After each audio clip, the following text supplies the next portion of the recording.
सद्दाम हुसैन। क्या आप जानते हैं कि सद्दाम का मतलब क्या है? सद के मायने होते हैं 100 और दाम का मतलब है जाल, यानी कि 100 जाल।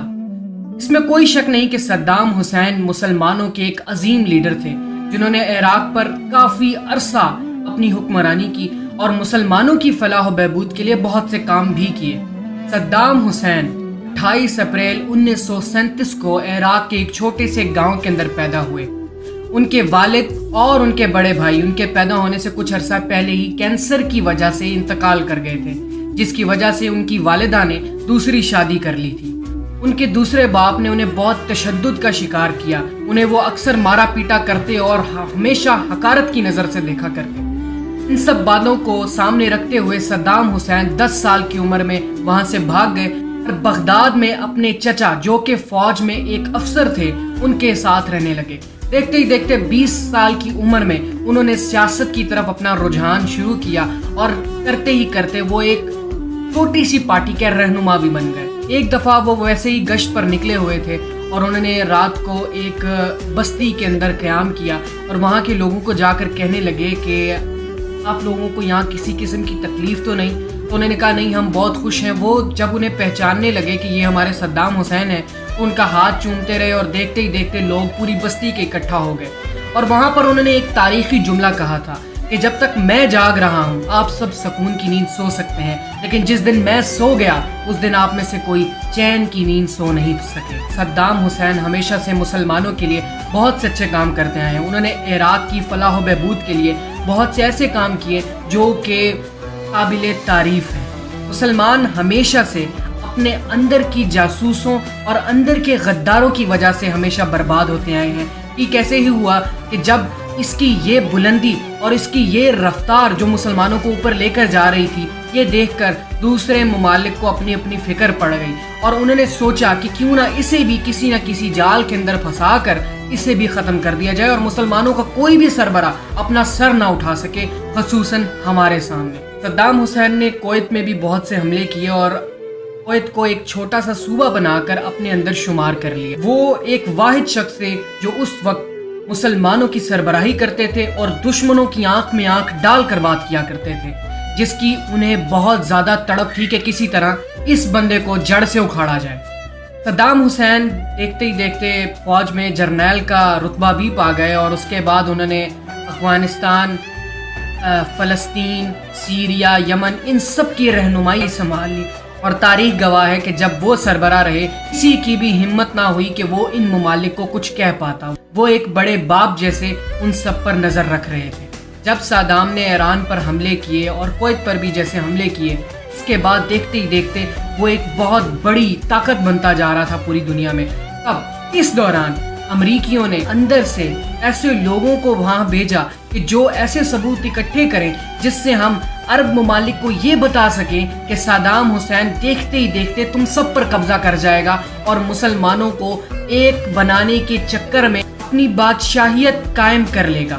बस सद्दाम हुसैन से भी यही गलती हो गई कि वो चाहता तो इन सब को अपने साथ मिलाकर एक ताकत बना सकता था, मगर दुश्मनों ने इसका बड़ा भरपूर फायदा उठाया और उसे उसके ही खिलाफ कर दिया और देखते ही देखते सब अरब ममालिक इसके खिलाफ होने शुरू हो गए और उन्होंने एक ऐसी ज़बरदस्त इससे लड़ाई की। इराक की पहले सबसे तो फौज तबाह की, फिर उसके बाद उसकी इकनॉमी तबाह की। देखते ही देखते पूरा मुल्क तहस नहस हो गया। उसके बाद सद्दाम हुसैन गायब हो गया।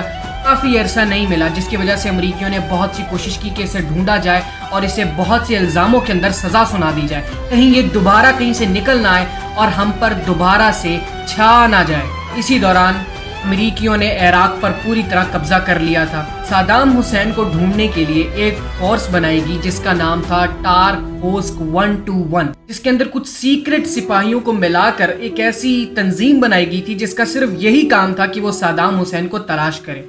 और 2003 की दिसंबर में सद्दाम हुसैन को आखिरकार उन्होंने ढूंढ ही लिया। क्या आप जानते हैं सद्दाम हुसैन कहाँ से मिला था?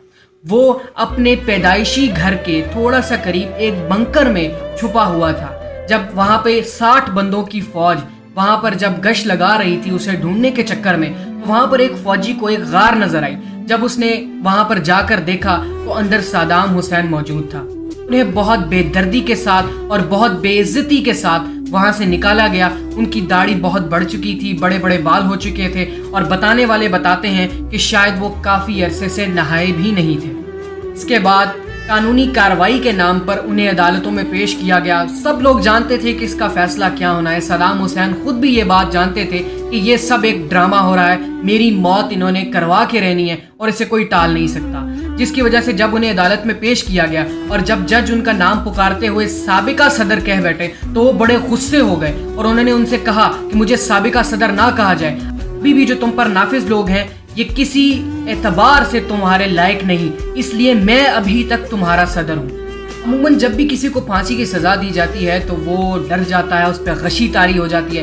लेकिन सद्दाम हुसैन वो मर्द मुजाहिद हैं कि जब उनके सामने मौत का परवाना पड़ा गया तो वो मुस्कुराने लगे और उन्हें ये यकीन था कि मौत तो सिर्फ अपने रब से मुलाकात का एक बहाना है। फिर 2006 के 5 नवंबर को सद्दाम हुसैन को सज़ा सुना दी गई फांसी की, और जब उन्हें फांसी के तख्ते पर ले जाने से 2 दिन कबल उन्होंने एक खत लिखा था जिसके अंदर उन्होंने वही तारीखी अल्फाज लिखे थे कि मैं अगर सो गया तो तुम में से कोई सो नहीं पाएगा। और इसी को लिखते हुए उन्होंने एक बात और भी कही थी कि हमेशा से अमरीकी अवाम के खिलाफ नहीं होना बल्कि उनके सरबराहान जिन्होंने ये काम किए हैं उनके खिलाफ रहना। जॉर्ज बुश जो कि इन सब के पीछे था वो हमेशा से अपनी कौम को बताते रहे कि ये इंसान असल में हमारी अंदर हमारी नस्लों को तबाह करने वाला ये शख्स है, मगर किसी ने उस वक्त उनका एतबार नहीं किया और लोग जश्न मनाने लगे कि एक क्रिमिनल अपने अंजाम को पहुंचा। जब उसे शहीद कर दिया गया वो अपने खालिक की हकीकी से मिल बैठा। उसके काफ़ी अरसा बाद जब उन्हें पता लगा कि ये हमले रुक ही नहीं रहे, अमरीकियों ने जो हमसे वादे किए थे, सब्ज बाग दिखाए थे, वो सब के सब झूठे थे, और उन्हें अब एहसास हुआ कि हमारा एक ही बाप था जो हमारे लिए सही सोचता था और हमने उसे खुद मिलकर मार दिया, उसको खुद पकड़ के हमने उसका गला दबा दिया। सद्दाम हुसैन को फांसी देने से पहले जो फौजी उनके साथ मौजूद थे उनमें से एक ने एक किताब लिखी थी जिसमें उसने ये बात कही थी कि हम उन्हें अपने दादा की तरह मानते थे और उनका बहुत एहतराम करते थे। दरहकीकत बात दरअसल बीच में वो ये बताना चाह रहे थे कि सद्दाम हुसैन एक बहुत ही दिलेर और निडर अफसर थे। सद्दाम हुसैन ने अपनी फांसी पर जाने से पहले चिकन और बॉइल्ड चावल खाए थे और उसके साथ शहद को नीम गर्म पानी में डालकर वो भी पिया था। और फिर वो वक्त आया जब उन्हें फांसी के लिए लेकर जा रहे थे तो उनकी आखिरी ख्वाहिश के तौर पर उन्हें एक कोट दिया गया जो कि उन्होंने खुद मंगवाया था कि मैं ये चाहता हूँ कि अगर मेरी जिस्म सर्दी की वजह से कपकपाने लगे तो मेरी कौम के लोग ये ना देखें कि यह अमरीकियों के डर से कपकपा रहा है, बल्कि उन्हें ये बात मालूम होनी चाहिए कि मैं एक निडर अफसर था, मैं एक जांबाज था और हमेशा से सच के साथ था और सच के साथ ही रहा। और फिर जब उन्होंने कलमा तय्यबा शुरू किया, अशहदु अन ला इलाहा इल्लल्लाह व अशहदु अन्ना मुहम्मद रसूल अल्लाह कहने तक की भी उन्हें मोहलत ना दी गई और फांसी पर लटका दिया गया। तारीख गवाह है कि सद्दाम हुसैन के बाद इराक का वो हाल हुआ जो कि सबके लिए एक गमगीन दास्तान है। अगर कोई इस मुल्क का भला कर सकता था तो वही एक सद्दाम हुसैन था। क्या आप जानते हैं कि पूरी दुनिया में आज भी जब भी मुसलमानों में कोई ऐसा हुक्मरान खड़ा होता है तो सब इन्हें मिलकर गिराने की कोशिशों में लग जाते हैं, और ख़ुसूसन अंदर की जो बगावतें हैं हकीकी किरदार वो अदा करती हैं उस शख्स को गिराने में। और आप ये बात ज़रूर जानते ही होंगे कि हर जगह ऐसा ही हो रहा है। हमारे मुल्क में सब जगह मुसलमानों के अजीम लीडर को हमेशा से ऐसे ही धक्के देकर पीछे किया जा रहा है। हमें मालूम ही नहीं होने दिया जा रहा कि हम किस तरफ जाएं, हमारे लिए कौन ज़्यादा बेहतर है। अब तक के लिए इतना ही, मुझे इजाज़त दीजिए। अल्लाह।